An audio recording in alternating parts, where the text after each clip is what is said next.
Voilà, je suis content ce soir, on est réunis autour de la parole de Dieu. Ça va être fait différemment que dans l'église. C'est vrai que j'ai pas l'habitude de parler sur les réseaux sociaux. Que ce soir, ce mot soit un moyen de bénédiction pour chacun d'entre nous. Donc je suis content parce qu'on a créé un groupe sur l'église de Royan.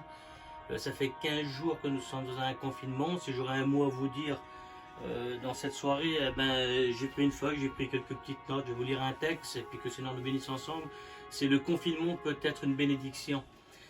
Vous savez qu'il y a déjà un certain moment, le président de la République a annoncé jeudi 12 mars des mesures d'urgence pour lutter contre l'épidémie du coronavirus. Comme l'Italie avant elle, la France ferme ses écoles, ses crèches et a aussi et généralise le télétravail, alors que les Français sont invités à limiter leurs déplacements pour ne pas se mettre en danger. Des personnes contaminées ou potentiellement porteuses du virus sont contraintes par l'hôpital.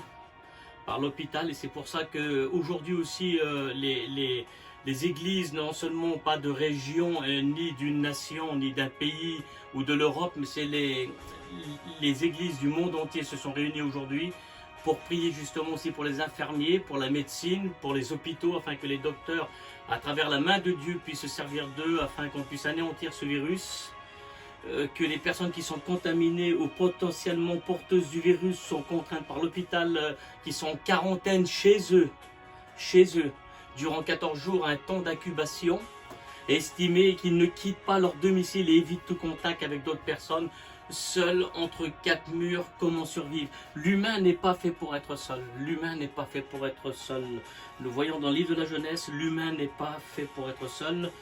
Alors si vous me permettez de quelques mots, je voudrais partager ce mot-là avec vous ce soir et qu'on puisse regarder autour de la parole de Dieu. C'est vrai que si seulement l'évangile pourrait se propager comme le virus, à chaque fois qu'on toucherait une personne, qu'une personne pourrait comprendre qu'il y a quelqu'un qui s'est donné sur le bois de la croix, au calvaire, et qu'il a donné sa vie, à chaque fois qu'on toucherait une personne, qu'elle pourrait comprendre ça, que le Fils du Dieu vivant, celui qui est mort et qui est ressuscité pour nous, il s'appelle Jésus-Christ. Et c'est encore ce même Jésus qu'on t'a prêché hier et qu'on te prêche encore aujourd'hui, que Jésus peut changer ta vie. Vous savez que le confinement peut être un moment de bénédiction ou de malédiction. Mais pour nous chrétiens, ça va être une bénédiction. J'espère que pour toi, que cette malédiction se transforme en bénédiction. Que le confinement, on voit qu'on a besoin de retourner à la source, de s'appuyer sur le rocher qui ne change pas, qui ne varie pas. Le rocher s'appelle Jésus-Christ. Alors que le confinement soit pour toi une bénédiction. Nous les chrétiens, ne baissons pas les bras, mais soyons utiles pour l'œuvre de Dieu. Le virus te fait peur, mais 365 fois c'est écrit dans la parole de Dieu, il est écrit ne crains point, comme 365 jours que nous avons dans une année, dans chaque jour que tu te lèves le matin, et il y a un mot de Dieu pour toi. Et je veux que ce mot soit retenti dans ton cœur, que tu sois jeune garçon, jeune fille, père de famille ou mère de famille, papa ou mamie, que tu puisses dire dans ton cœur ne crains point parce que Dieu est avec nous.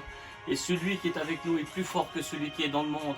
Et je tiens à dire dans cette soirée un grand merci pour les infirmiers, pour les hôpitaux qui se mobilisent justement pour aider des personnes.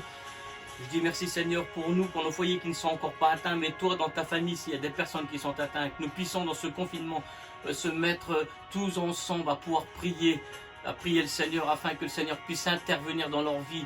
Dieu est capable de les guérir, de les rétablir, et au nom de Jésus-Christ, que le virus qui fait peur à tout le monde puisse être anéanti au nom de Jésus-Christ. Nous sommes perturbés, le chef d'État, il est avec des professeurs justement pour chercher un vaccin pour pouvoir anéantir cette épidémie qu'on appelle le virus le coronavirus. Mais Dieu est capable d'intervenir. Mais nous les chrétiens, nous avons un vaccin. Nous avons le vaccin contre le péché. Nous avons le vaccin contre la mort éternelle. Nous avons le vaccin contre l'enfer. Et nous voulons intervenir comme nous avons fait aujourd'hui. Nous sommes réunis, les églises du monde entier se sont réunies. Ça a été international. Nous avons jeûné et nous voulons prier parce que nous voulons être solidaires. Et une chaîne ne peut être fiable, ne peut être solide que si les maillons sont unis ensemble. Et c'est ce que nous voulons, être unis ensemble autour de la parole de Dieu et que nous puissions intercéder les uns pour les autres. Et aujourd'hui, je voudrais m'adresser surtout à la jeunesse Vous voyez ici devant moi, j'ai un téléphone. Un téléphone peut être aussi une bénédiction, mais peut être aussi une malédiction.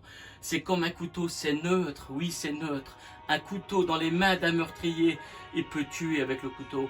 Le couteau dans les mains d'un bon cuisinier peut nous faire un beau repas. Est-ce que c'est la faute du couteau que le meurtrier tue? Non, c'est la faute de la personne dans laquelle a cet objet, le couteau. Le téléphone peut être aussi une bénédiction. À partir de maintenant, nous puissions que notre vision puisse changer.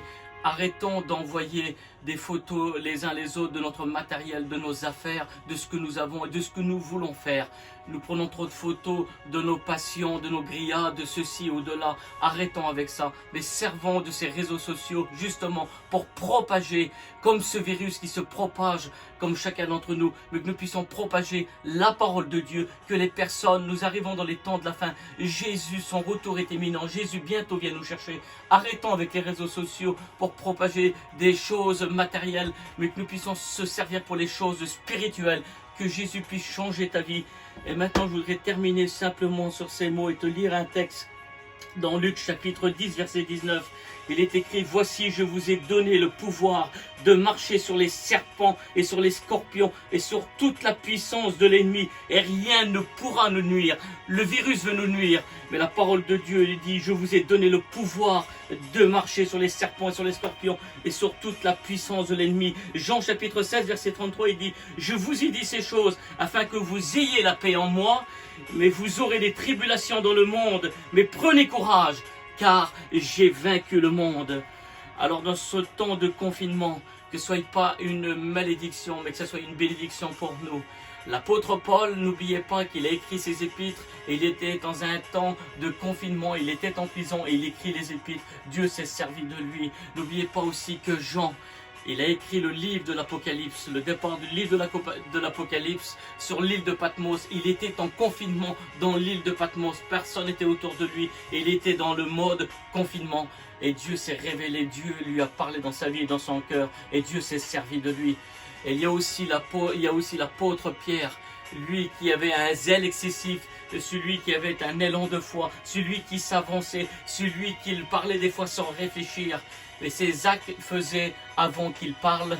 Mais l'apôtre Pierre, dans le livre des Actes chapitre 12, il dit qu'il se trouvait en prison et il s'endormit. Mais l'Église ne cessait d'adresser des prières à lui. Et là, l'Éternel envoya un ange le frappant sur le côté pour qu'il se réveille. Je voudrais dire à celui qui vit mal son confinement: nous sommes l'Église, et c'est ce que nous avons fait aujourd'hui. Nous sommes réunis et nous avons prié les uns pour les autres afin que tu puisses te réveiller, afin que tu puisses vivre ton confinement, que pour toi, à la sortie de ce tunnel, au bout de ce tunnel, il y aura une lumière, la lumière de Jésus-Christ, celui qui va éclairer ta vie. Et c'est celui qui est capable de changer ta vie, te donner une circonstance de ta vie.